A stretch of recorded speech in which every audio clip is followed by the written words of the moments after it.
What's poppin', gamers? Razzil Darkbrew is an alchemist who with his ogre companion collects materials for his experiments and research by killing things and harvesting from their bodies. He is a small keen, a variety of the keen folk.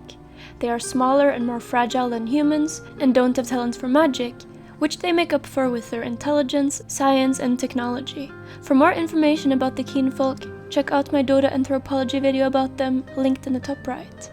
Anyways, Razzil's family, the Darkbrew family, have been practicing chemistry for a long time. To them, it's a sacred science and has become a tradition. When Razzil grew up, he showed great talent in the art, but unfortunately, he had a dangerous combination of creativity, ambition, and recklessness. This led him to go beyond chemistry in adulthood and instead focus on alchemy, a branch of chemistry that seeks to transmute materials to gold. Razzil most often uses it on creeps and other animals, which he extracts gold from, but it can also be used to make explosive brews and metal-dissolving acid. Alchemy is a controversial topic also in the Dota world, and the only other heroes we know who has studied it is Templar Assassin while seeking out keen knowledge in her early years, and maybe the goddess Nyx to harden the carapace of her hive members. But Ursa hates it, and Tincture doesn't acknowledge it as a legitimate science.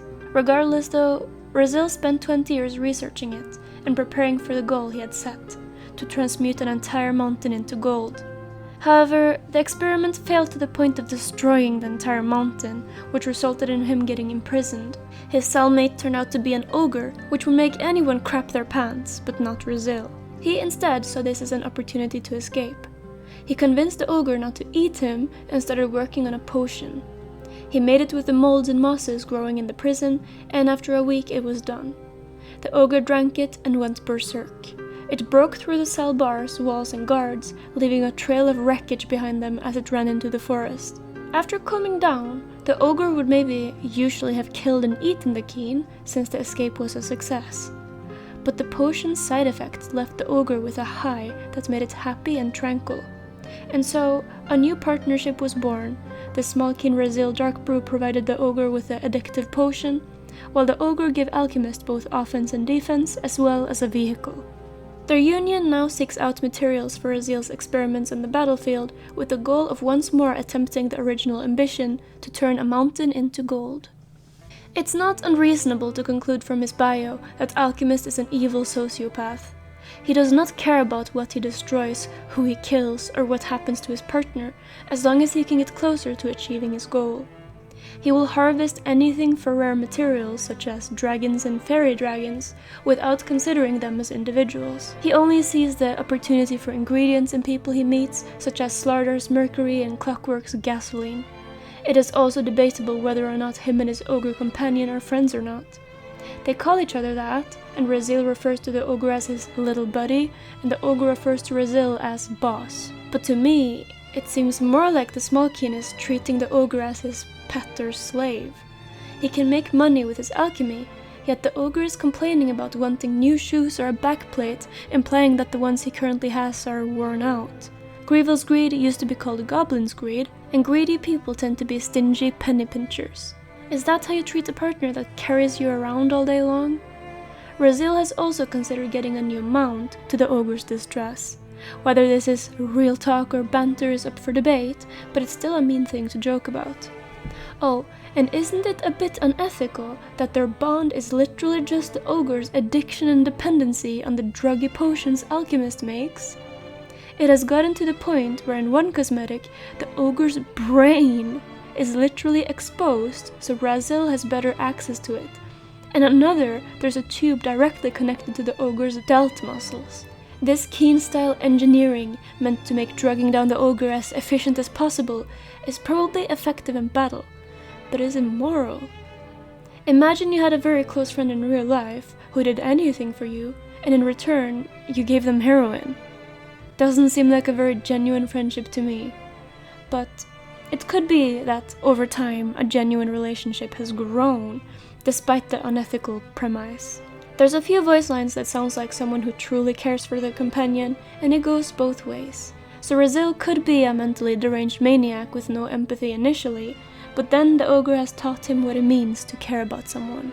And this is especially cute to me because big brutes typically hate Keen for being physically weak, and the bright Keenfolk typically likewise dislikes the dumb, barbaric, physically stronger races. The ogre and small Keen are the far extremes of each direction, yet they have found a strong bond of friendship.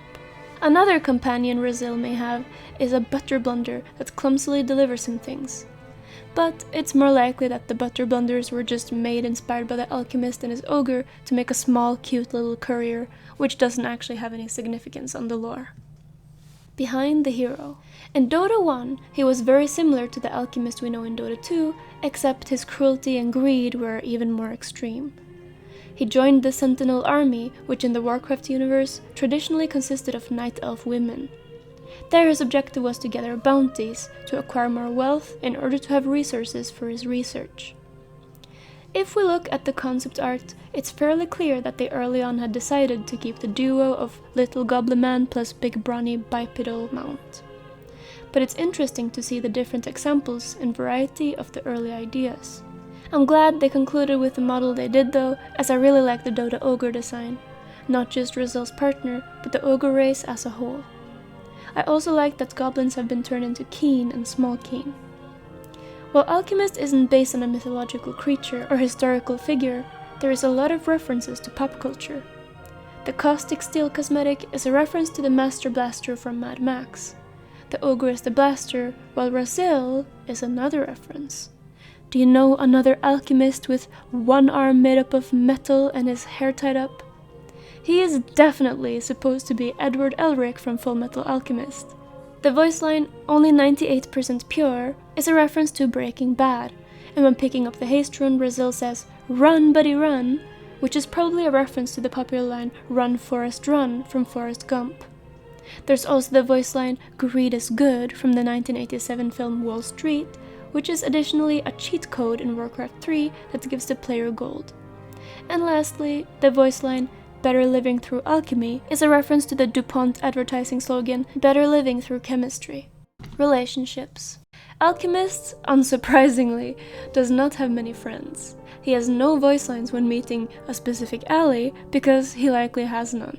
But he is, at least according to Mareska herself, friends with Dark Willow. Whether it's genuine friendship or just Dark Willow's lust for gold is up for debate. What he lacks in friendships, he makes up for in enemies though.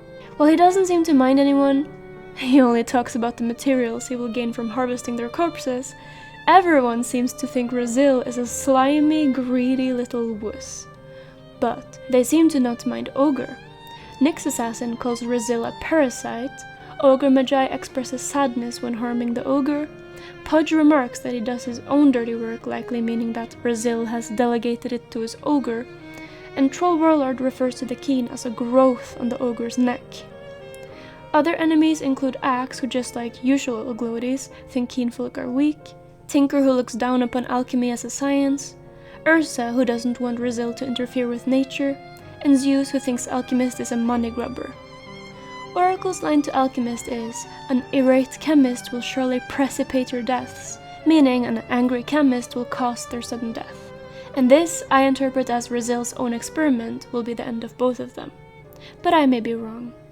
While I don't have any new crazy theories about Alchemist that you haven't heard before, there is a particular relationship that I find a very interesting topic. It's between Undying and Alchemist. If you want some epic speculation about the hero though, I highly advise you check out Sir Action Sax's Lorgasm about Mars. He theorizes around the mountain that Alchemist tried to turn to gold, and it's a very fun video. But before that, stay for some Dota philosophy about ambition and nihilism. When Undying meets Alchemist, he says, "Jockey." The most common way to use this word is as someone who professionally rides horses, basically a horse rider. This is initially obvious because Razzil is mounted on top of his ogre, but there's also another meaning in the word. It can mean to handle something or manipulate someone in a skillful manner. Okay, so he is good at doing what he's doing and making things act the way he wants. But it can also be used in a third way. To jockey can mean to compete, struggle, or obsess over achieving something, no matter the cost. Basically, tunnel vision ambition. These three meanings together basically make up the entirety of Alchemist, a mounted, skillful egoist who will do anything to achieve his goal, which is to turn a mountain into gold, even kill and manipulate. But why is this interesting? Isn't this just Undying stating the obvious, and it's just clever that the word has three meanings that make sense? No, what is truly exhilarating about it is the fact that Undying is the one who says it. Undying, for those of you who don't know, believes in the dead god. If I haven't made an individual hero lore video about Undying yet by the time you watch this video, I advise you check out my Dota theology video for information about the history and development of the dead god and their enemy, the Ramescu faith. It's not necessary for what I'm about to tell you, but I will not include those details here, so if you're interested, check it out in the top right corner. Anyways, basically, the dead god hums a song called the Dirge, which raises the dead and makes them fight for him. Undying is one of these zombies, who along with the dead god's legion, travels around to spread the dirge and convert more living into undead. The people Anti-Mage was an acolyte for were one of the victims of this, and all of them excluding Anti-Mage himself were slain. This is what made him swear to end all magic users. But the reason why I bring him up is because of one sentence that includes two words that are crucial in understanding what the dead god and the dirge really is. The dead god's poisonous nihilosophy. What did he mean by this? Well, we don't actually know, but I have a theory. Bear in mind, it's my theory, so you have to make up your mind yourself whether or not you believe it. But I believe that the dirge song is what you hear when you conclude there is no point to life. It's very ironic, but it does make a lot of sense when you think about it.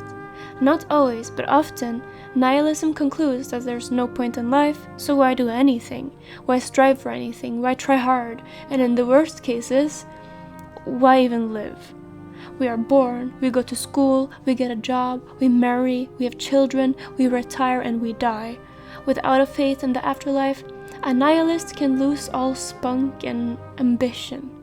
So ironically, they start hearing the dirge song and become undead, which is a physical manifestation of the state of mind of the nihilist. Neither dead nor living, but instead in limbo, just existing without a purpose. They don't believe in the afterlife, so there is none, and without a point in life they are dead, but with no point in death either, they can't die. The dead god's poisonous nihilosophy is the dirge song, which is basically just his depressive conclusion about existence creeping in on them, turning them into zombies. Okay, so now, why would Undying call Alchemist a jockey? Well, because Razzil's ambition and relentless achievement seeking is the opposite state of mind as the nihilist. He doesn't care whether or not there is a point in anything, he only cares about his goal. He has made his own point in life, it is the only thing he cares about. It consumes him and everything he does. The dirge song victims don't care about anything and has become passive servants of the dead god, doing his bidding without any opinions of their own, while the alchemist only cares about one thing, his own independent goal, to the point where he exploits, abuses, manipulates, and kills anything that comes in his way. They are each their far extreme opposites, both destructive for the self and others. Having goals of your own is important. You can't just live your life in passiveness and be surprised that you're unhappy and unfulfilled. But you also have to remember that the means doesn't always justify the end, and often the journey is more important than the end goal. So why would Undying call Alchemist a jockey, specifically when he meets him as an ally? Maybe it's deep within him, his past self before he was consumed by the dirge. He doesn't remember much of who he was, since it's so long ago, but what little remains of his memories may be clinging onto Alchemist's independency and admiring what Undying is no longer capable of comprehending, which is ambition. He may not know it, but maybe a tiny little piece of his subconsciousness is screaming, trying to shake him out of the darkness. So that's it for this video about Alchemist. If you haven't already, make sure to subscribe for more Dota hero lores in the future, as I will from now on post one every week, specifically on Thursdays. If you have any thoughts, I love to read comments, so let me know what you think. Thank you so much for watching and supporting me, and have a fantastic day. Peace.